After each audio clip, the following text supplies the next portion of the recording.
Hello viewers, স্বাগতম জানাইছো আপোনাক আমাৰ এই চেনেললৈ। আজি কম NEET এপ্লিকেশ্যন 2021 কেনেকৈ এপ্লাই কৰে। আপুনি যদি এতিয়াও এপ্লাই কৰিব কৰা নাই, আপুনি যদি এক্সাম দিব খুজিছে, তেন্তে আপুনি আপোনাৰ মোবাইলৰ পৰা কেনেকৈ এপ্লাই কৰিব ইয়াৰ বিষয়ে কম। আপুনি আপোনাৰ মোবাইলতেই আপুনি এপ্লাই কৰিব পাৰিব। ইয়াত এক্সামিনেশ্যন ডেট আছে 12 ছেপ্টেম্বৰ। আপোনাৰ ইণ্ডিয়ান নন ইণ্ডিয়ান সকলে এটা এক্সাম দিব পাৰে। এজ লিমিট 17 পৰা 25 ইয়াৰ্ছলৈকে, আৰু ইয়াৰ লাষ্ট ডেট 6 আগষ্ট। আৰু ইয়াত হিন্দী, ইংলিছ, আছামিজ, মালায়ালম, তেলেগু, উৰ্দু, পাঞ্জাবী, বেংগলী, উৰিষ্যা, তামিল আদিত পৰীক্ষা দিব পাৰে। NEET এপ্লিকেশ্যন হৈছে জেনাৰেলৰ কাৰণে 1500, EWSৰ কাৰণে 1400 আৰু SC STৰ কাৰণে আদি 700 কৰা হৈছে। আপুনি ইয়াত আপোনাৰ মোবাইলৰ পৰা অনলাইনত এপ্লাই কৰিব পাৰিব।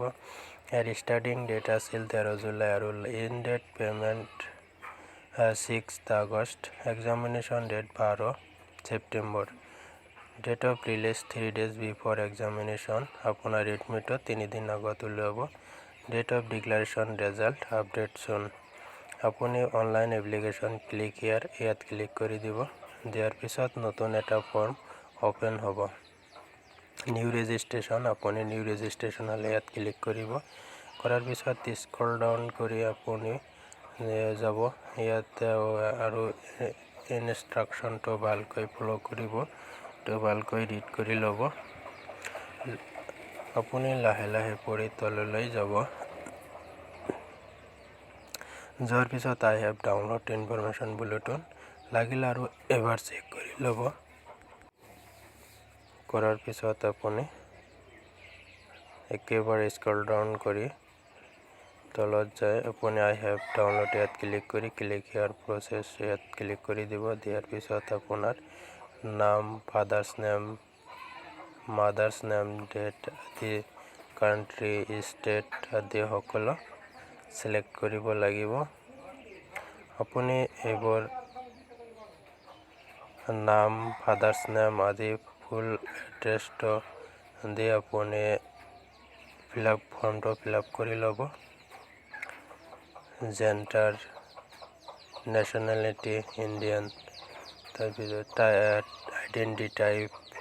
Identification number, address, permanent present address, locality, city, town, village, country, state, আপোনাৰ ষ্টেটটো দি দিব, আপোনাৰ ডিষ্ট্ৰিক্ট, আপোনাৰ area, pincode, mobile number, email, আৰু এড্ৰেছটো প্ৰেজেণ্ট এড্ৰেছৰ লগত ছেম হ'লে আপুনি পাৰ্মানেণ্ট এড্ৰেছটো ছেম ইয়াত ক্লিক কৰি দিব। চুজ পাছৱৰ্ড, আপুনি এটা পাছৱৰ্ড বনাব আৰু ছিকিউৰিটি কুৱেশ্যন এটা এনচাৰ দি দিব আৰু ছিকিউৰিটি পিনটো ইয়াত টাইপ কৰি আপুনি ছাবমিটত ক্লিক কৰিব। আপুনি এইটো কেয়াৰফুলি ফিল আপ কৰিব লাগিব।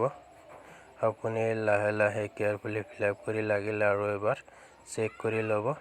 চেক কৰি লোৱাৰ পিছত আপুনি লাহে লাহে চেক কৰি ল'ব।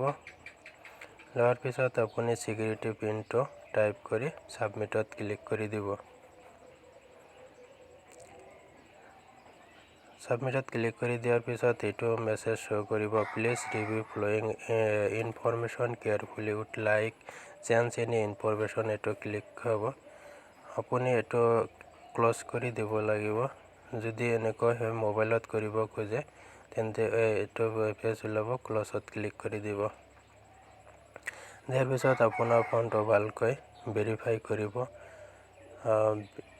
ভেৰিফাই কৰি দিব কি কৰিছে। My name, my father name, my mother name, date of birth, gender, mobile number, email ID আপুনি ভেৰিফিকেশ্যন কৰি দিব। তাৰপিছত ডিক্লাৰেশ্যনটো ভালকৈ অলপ পঢ়ি ল'ব লাগিলে। তাৰপিছত আই এগ্ৰী ইয়াত টিক মাৰ্ক কৰি দিব লাগিব তলত। লাগিলে ওপৰত আৰু একবাৰ চেক কৰি ল'ব আপোনাৰ ইনফৰমেশ্যনটো ঠিক আছে নে নাই। কেয়াৰফুলি ৰেজিষ্ট্ৰেশ্যন কৰিব। আই হেভ এগ্ৰী ইয়াত ক্লিক কৰি দিব।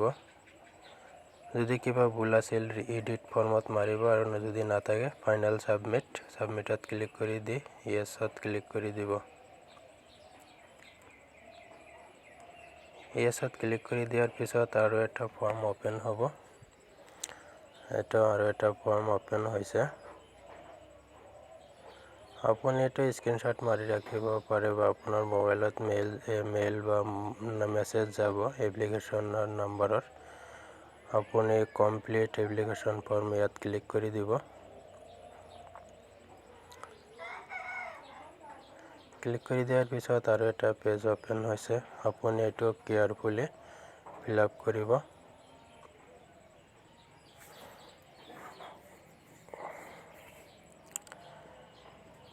আপোনাৰ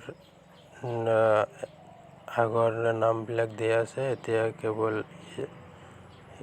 ষ্টেটটো সিলেক্ট কৰিব, ডিক্লাৰেশ্যন আপলোড এইটো সিলেক্ট কৰিব, কেটাগৰীটো সিলেক্ট কৰিব। এনে লাহে লাহে আপুনি এইবোৰ সিলেক্ট কৰি সাবমিটত ক্লিক কৰি দিয়াৰ পিছত যদি এনেকুৱা মেছেজ আহে এইটো ক্লোজ মাৰি দিব। ক্লোজ মাৰি দিয়াৰ পিছত আই এগ্ৰি ইয়াত টিক মাৰ্ক কৰি ফাইনেল সাবমিটত ক্লিক কৰি দিব। ফাইনেল সাবমিট ক্লিক কৰাৰ আগত আপুনি এইটো ভালকৈ এবাৰ চেক কৰি ল'ব। চেক কৰি লৈ আপোনাৰ যদি কিবা ভুল আছে এডিট ফৰ্মত ক্লিক কৰিব আৰু যদি ভুল নাই তেন্তে আপুনি ফাইনেল সাবমিটত ক্লিক কৰি দিব।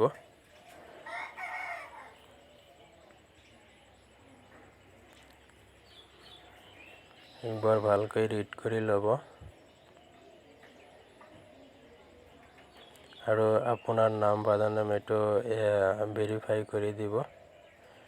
ইয়াৰ এগ্ৰিত ক্লিক কৰি ফাইনেল সাবমিটত ক্লিক কৰি দিব।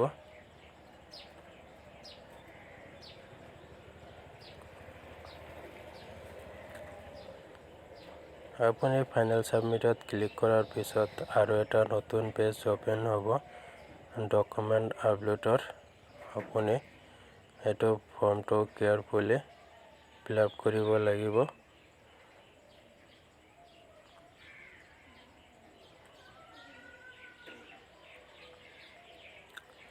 কিবা ডাউট আছিল কাৰণে আকৌ এবাৰ চেক কৰিব লগা হ'ল, চেক কৰি ল'লো। এতিয়া আপুনি ফাইনেল সাবমিটত ক্লিক কৰি দিয়াৰ পিছত এইটো মেছেজ শ্ব' কৰিব। আপুনি মেছেজটো ক্লোজ কৰি দিব। দিয়াৰ পিছত আৰু এটা পেজ ওপেন হ'ব। এইটো পেজটো অলপ টাইম লয়, আপুনি ৱেইট কৰিব। কৰাৰ পিছত আপুনি এইটো ইয়েছত ক্লিক কৰি দিব। কিবা ভুল আছিল কাৰণে এইটো অলপ টাইম লৈছিল। দিয়াৰ পিছত আপোনাৰ ডকুমেণ্ট আপলোড, আপুনি আপলোড ডকুমেণ্ট ইয়াত ক্লিক কৰি দিব।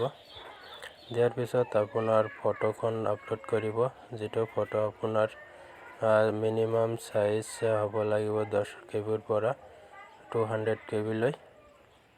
আপুনি চুজ ফাইল, ইয়াত ফাইল ক্লিক কৰি আপোনাৰ কোনটো ফাইলত ফটো আছে সেইটো ফাইলত যাব। যাই পেলাই আপোনাৰ ফটোটো সিলেক্ট কৰি ল'ব। ফটোটো সিলেক্ট কৰি লোৱাৰ পিছত আপুনি ফটোখন এডিট কৰি চাব পাৰে। এইটো ফটো এডিট কৰি চাব পাৰে। তাৰপিছত আপলোড ইয়াত ক্লিক কৰি দিব। Image file upload successfully. এনেকৈ আপোনাৰ লেফ্ট থাম্বছ সেইটো ক্লিক কৰি দিব। দিয়াৰ পিছত আপলোড কৰি দিব। এইবোৰ ডকুমেণ্ট আপলোড হৈ গ'ল। আপুনি এনেকৈ আপোনাৰ ডকুমেণ্টবিলাক আপলোড কৰি আপুনি চিকিউৰিটি পিনটো টাইপ কৰি দিব। কেয়াৰফুলি আপুনি সেনচিটিভ হয় এইটো আপুনি কেয়াৰফুলি টাইপ কৰিব।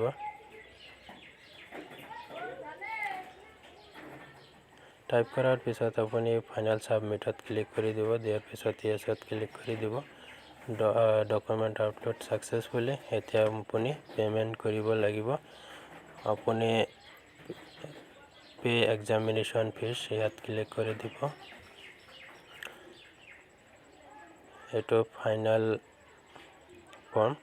আপুনি এইটো অনলাইন পেমেন্ট আপুনি অনলাইনত দিব খুজিলে ইয়াত অনলাইনত টিক মাৰ্ক কৰি প্ৰচিডত ক্লিক কৰি দিব।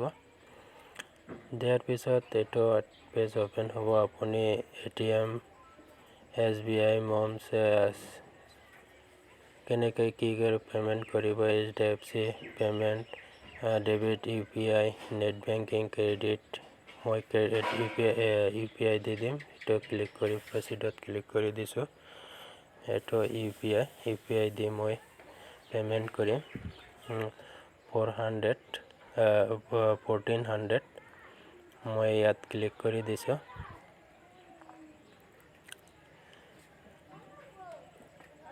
ক্লিক কৰি দিয়াৰ পিছত মই গুগল পে দি পেমেন্ট কৰি আছোঁ। আপুনি যেনেকৈ অনলাইন মোডত পেমেন্ট কৰিব পাৰে।